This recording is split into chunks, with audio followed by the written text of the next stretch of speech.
మా ఛానల్స్ లో వ్యాపార ప్రకటనలు, ఇంటర్వ్యూల కొరకు మాకు వాట్సాప్ మెసేజ్ చేయండి 7799978978.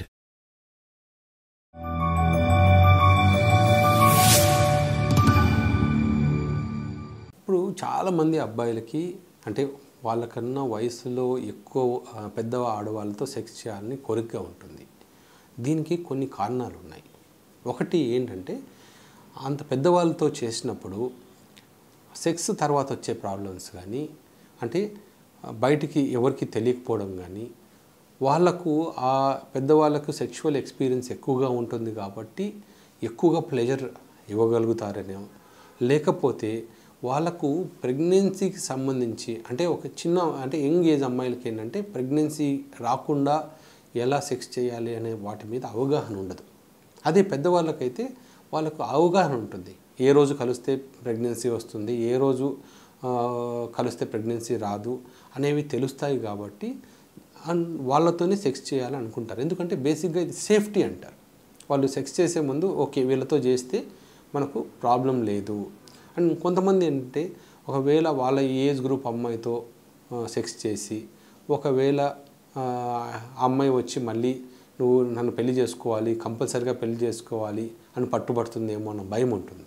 అది చిన్న చిన్న ఊర్లలో చాలా కామన్గా ఉంటుంది. ఎందుకంటే ఒక్కసారి సెక్స్ అయినా కూడా వాళ్ళ మీద కేసులు పెట్టడము, రేపు అబ్బాయి పెళ్లి చేసుకుంటున్నప్పుడు ఈ అమ్మాయి వచ్చి గొడవ చేయడము, ఇలాంటివి చాలా చూస్తుంటారు కాబట్టి ఫ్రెండ్స్లో కానీ ఫ్రెండ్ సర్కిల్లో కానీ. అందుకని పెద్దవాళ్ళకి అయితే ఇలాంటి ప్రాబ్లమ్స్ రావు అనేది చాలామంది అబ్బాయిల అభిప్రాయము. అందుకని వాళ్ళు కొంచెం వాళ్ళ వయసు కన్నా కొంచెం పెద్దవాళ్ళతో సెక్స్ చేయడానికి ఇష్టపడతారు. మనకు పాత ఒక 10 సంవత్సరాల ముందు మనం చూస్తే ఎప్పుడైతే హెచ్ఐవి మన ఇండియాలోకి ప్రవేశించి బాగా స్ప్రెడ్ ఎక్కువగా ఉందో అప్పుడు మనం చాలా ఎక్కువ హెచ్ఐవి కేసెస్ గురించి మనం వినేవాళ్ళం.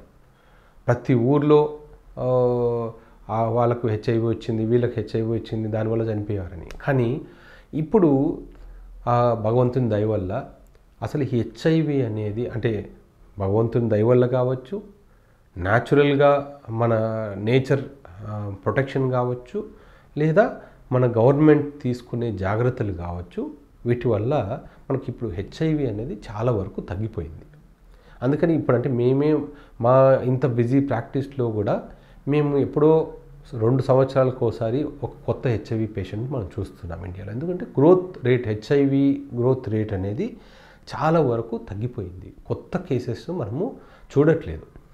కానీ మనకు ఇక్కడ హెచ్ఐవి అనేది ఎప్పుడు వస్తుంది, ఎలా వస్తుంది అనే దాని గురించి మనకు కొంచెం అవగాహన ముఖ్యం. ఎందుకంటే చాలామంది పేషెంట్స్ పొరపాటున ఎవరో ఒక అమ్మాయిని కలవడము, ఆ రోజే కాండోమ్ చిరిగిపోయిందనో, లేకపోతే కలిసిన నెక్స్ట్ డే ఏదో పెనిస్లో మంటగా ఉందనో, యూరిన్లో మంటగా ఉందనో, ఆ రోజు వాళ్ళు దాని గురించి ఇంటర్నెట్లో సెర్చ్ చేయడము, ఇంటర్నెట్లో సెర్చ్ చేస్తే ఫస్ట్ తెలిసేది హెచ్ఐవి గురించే. అది హెచ్ఐవి అనేది ఒక ఫోబియా అనమాట. ఒకసారి మనసులో పడిపోతే ఇంకా వాళ్ళు దేని గురించి వాళ్ళు ఆలోచించలేరు. వాళ్ళ లైఫ్ అంతా దాని చుట్టూనే తిరుగుతూనే ఉంటుంది. ఆ భయంలోంచి బయటికి రావడానికి వాళ్ళకు కొన్ని నెలలు లేదా కొన్ని సంవత్సరాలు పడతాయి. నా దగ్గర ఒక పేషెంట్ ఉండేవాళ్ళు.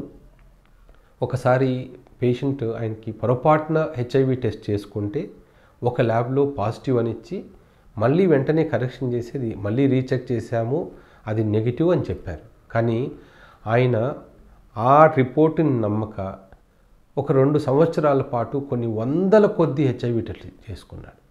అంటే హైదరాబాదులో ఉన్న ల్యాబ్స్ అన్నీ అయిపోయి వేరే ఊర్లకు వెళ్ళి కూడా మళ్ళీ హెచ్ఐవి కేవలం ఆయనకు శాలరీ రాగానే వెళ్ళి కొత్త ల్యాబ్స్ ఎక్కడైతే ఉన్నాయో అక్కడ హెచ్ఐవి టెస్ట్ చేసుకొని మళ్ళీ సార్ వచ్చింది లేదు కదా నాకు అనేవాళ్ళు. అంటే ఎందుకంటే అది ఫోబియా ఒకసారి.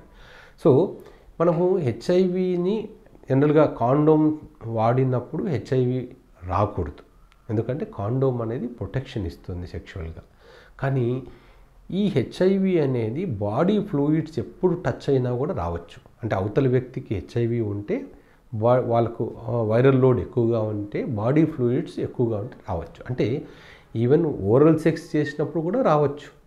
సో ఎప్పుడు కూడా తెలియని వ్యక్తులతో సెక్స్ చేయాల్సి వస్తే కేవలం కాండోమ్ వేసుకున్నామా, మనం కలిసామా కాబట్టి సేఫ్టీ ఉందా అంతే చూసుకోవాలి తప్ప ఈవెన్ ఓరల్ సెక్స్ అంటే పెనిస్ని అవతల వాళ్ళు కాండోమ్ లేకుండా సక్ చేసినప్పుడు కూడా మనకు హెచ్ఐవి రావచ్చు. అలాగే సెక్షువల్లీ ఇది ఒక్కటే కాదు, హెచ్ఐవి ఒక్కటే కాదు, ఏ సెక్షువల్లీ ట్రాన్స్మిటెడ్ డిసీజ్ అయినా కూడా రావచ్చు. సో మనం జాగ్రత్తగా ఉండాలి. ఆ జాగ్రత్తలు పాటించినంత వరకు బయట వాళ్ళతో సెక్స్ చేయడం అనేది సేఫే. ఇంకొకటి ఏంటంటే ఈ హెచ్ఐవినే కాదు, మనకు వందల కొద్దీ సెక్షువల్లీ ట్రాన్స్మిటెడ్ డిసీజెస్ ఉన్నాయి. ఇవన్నీ కూడా మనకు బాడీ ఫ్లూయిడ్స్ టచ్ అయినప్పుడు స్ప్రెడ్ అయ్యే అవకాశం ఉంది. కాబట్టి కేవలం హెచ్ఐవి ఒకటే లేదు ఏం కాదు అనేది కాకుండా మిగతా సెక్షువల్లీ ట్రాన్స్మిటెడ్ డిసీజెస్ను కూడా మనం అవాయిడ్ చేసుకోవాలి.